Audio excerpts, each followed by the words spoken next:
Clive qui était en train de lui expliquer l'utilité de comment Clive qui était en train de lui expliquer l'utilité du vernis qu'il fallait consciencieusement passer sur les battes de baseball. Un vernis qui séchait très vite, donc il fallait le faire consciencieusement mais rapidement. Clive, assis devant lui, le dos, le dos rentré, le buste relevé, les épaules vers l'arrière, une posture très sérieuse, était assis juste sur le bord, les poignets contre les genoux, les mains juste devant, en train de lui expliquer que ce vernis durcissait très vite et que s'il ne durcissait pas vite, c'était qu'il était cassé, foutu, qu'il fallait plus l'utiliser. De l'autre côté, Angie, lui, était suspendu à ses lèvres. Il l'écoutait. Clive, de son côté, lui, était en train de lui expliquer comment ça fonctionnait. Les battes, pour les tester, il n'y avait qu'un seul moyen de tester. Un amortisseur en mousse avait été mis contre une paroi de métal, représentant à peu près la densité et la durcité d'une balle envoyée à pleine vitesse. Il lui a dit en se mettant derrière lui, tu tiens la batte comme ça et tu frappes. Angie frappèrent de la même manière que Clive lui avait montré, mais la manière dont ils frappèrent, Clive fut jaloux directement. Ils regardèrent Angie avec une envie de faire comme lui, mais surtout une impression qu'il lui volait son poste. Après l'entraînement de sport et après quelques minutes passées ensemble à tester les battes, redonner juste vers le coach, vers le prof de sport. Le prof de sport était venu voir ne se doutant pas de la situation. Il jeta un regard sur le vernis et sur le mousse qui avait été décemment utilisé. Il regarda le mousse décemment utilisé et ensuite regarda Clive et Angie. Il fit une petite frappe dans le dos à Angie, dont Clive était directement jaloux.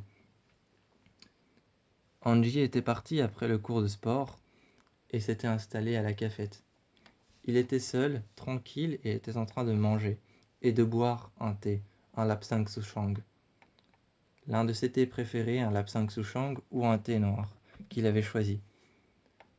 Clive s'était assis devant lui, un regard un peu méprisant, un regard un peu méprisant qu'il lui disait comme quelque chose, tu ne prendras jamais ma place.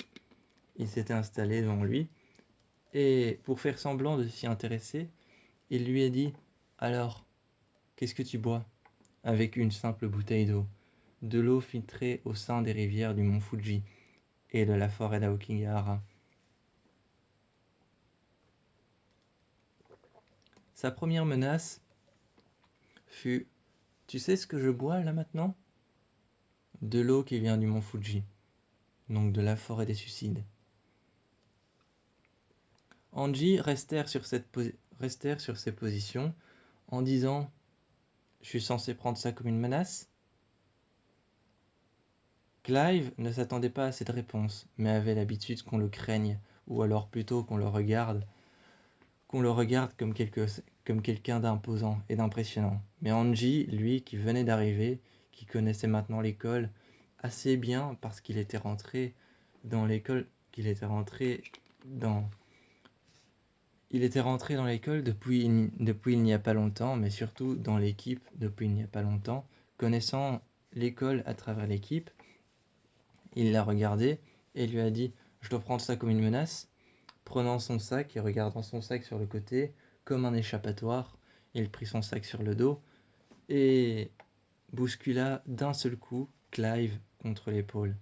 Il partit et lui laissa un léger sourire ironique qui en même temps lui disait « Je n'ai pas peur de toi », mais en même temps lui disait « Tu m'impressionnes un peu ». Tu m'impressionnes du côté positif, tu oses, t'as de l'audace, mais de l'autre côté, tu ne m'impressionnes pas, tu ne me fais pas peur. J'ai pas peur de toi. Ou alors, il en faut beaucoup plus. Détermine-toi, euh, détermine-toi, obstine-toi à chercher. À chercher, il en faut beaucoup plus. Sois déterminé. Et ce regard qu'il lui lançait, vite fait, Clive s'est retourné. Il reprit sa bouteille d'eau, embêté, et parti. Et d'un seul regard vers l'arrière, il regardait partir Angie avec son sac sur le dos. Il tenait en main, sa batte qu'il avait choisie, la orange fluo, avec des démarcations roses et des marques noires. Il était en train de passer du bandage, assis dans le vestiaire des garçons.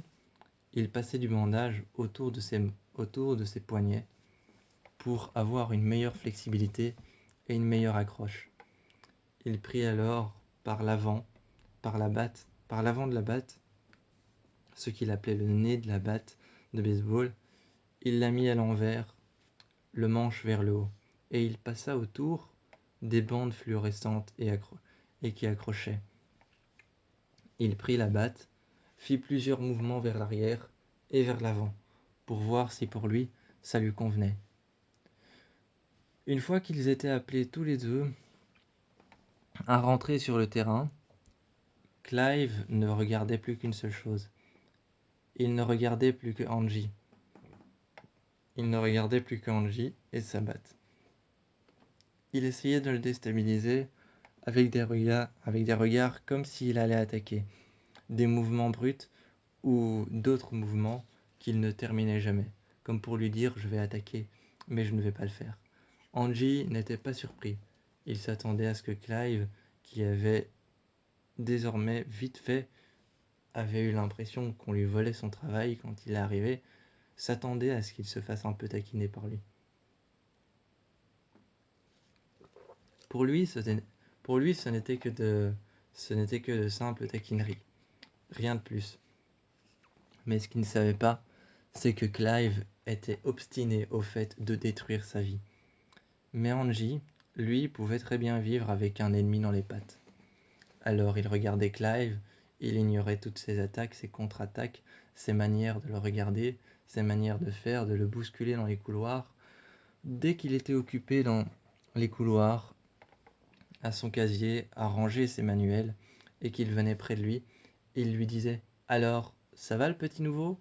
assis juste devant lui, presque contre la porte ouverte de son... presque contre la porte ouverte de son casier. Il souffla d'un seul coup, un soupir vers le bas, la tête vers le haut redressée, et ne prit pas attention au regard de Clive. Angie continuait. Clive parlait, en lui disant « Eh oh, tu m'écoutes ? Tu m'écoutes ? Ça va le petit nouveau ?» En prétextant qu'il essayait de faire ami-ami avec lui, Angie rangea un manuel. Il rangea un manuel, puis, après un soupir, ferma la porte et le cadenas.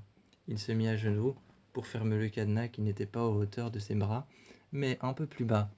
À genoux, il leva les yeux et répondit la phrase suivante, quand il était en train de lui cogner contre l'épaule pour lui faire perdre l'équilibre, alors que lui, avec le sport, avait des jambes bien rugueuses contre lesquelles il pouvait prendre appui. Un moment, il a regardé Clive et lui a dit « T'es pas foutu d'arrêter 2 minutes ? Stop maintenant !» Il l'avait regardé et avait affirmé qu'il en avait plus que marre, prenant ainsi la clé et fermant son cadenas. D'un seul coup, on put entendre le clic du cadenas qui s'était fermé, on put entendre le verrou à l'intérieur. Il tira 2 fois vite fait sur son casier, il tira 2 fois. Cette fois-ci, en classe, avec son sac, vide, sans aucun manuel, il s'était assis et avait regardé Clive. Cette fois-ci, c'était lui qui le fixèrent du regard. C'était lui qui le regardait, avec son sac sur le dos encore, et puis il le posa par terre, mais posa juste son sac au sol, sans même défaire son regard de Clive. Et ils gardèrent un regard perturbant, un regard fixe sur lui, comme s'il avait quelque chose à lui dire, que Clive attendait une menace pour pouvoir rétorquer par après. Mais il ne disait absolument rien. Il le regardait juste. Il le regardait juste et il ne disait absolument rien. À cet instant-là, on put sentir que l'un comme l'autre s'aimaient beaucoup. Ils s'aimaient beaucoup, ils se supportaient, ils étaient amis dans l'âme. Physiquement, ils étaient amis dans l'âme, mais dans la manière de se supporter, aucun des deux ne pouvait se supporter de manière magnétique. Aucun des deux ne pouvait se supporter de manière magnétique. Ils se supportaient de manière frénétique, de manière toxique, de manière irrespirable, de manière frénétique. Ils se supportaient. Mais de manière magnétique, à se mettre bras dessous et marcher dans les couloirs, aucun d'eux n'avait l'intention de faire ça. Alors qu'ils étaient venus sur le terrain, Clive était prêt. Il avait à côté de lui le propulseur de balles qu'il remplissait de balles dans une cage, dans une sorte de cage en acier remplie de balles, une boîte en métal. Il souleva cette boîte en métal. Les verrous étaient encore fermés. Les verrous sur le côté, il les retira. Il retira le couvercle et mit une balle, une deuxième balle, et on put entendre la bobine de la machine à lancer les balles, du propulseur de balles. On entendit la bobine tourner de plus en plus rapidement. Et la première balle fut mise, envoyée de l'autre côté, loin dans les buissons. Angie l'avait regardé avec un regard qui n'était pas nécessairement impressionné, mais plutôt comme s'il allait lui faire la guerre, comme s'il allait lui sauter dessus, le mettre au sol, le plaquer au sol pour lui dire « t'as failli me tuer ». Mais il a résisté.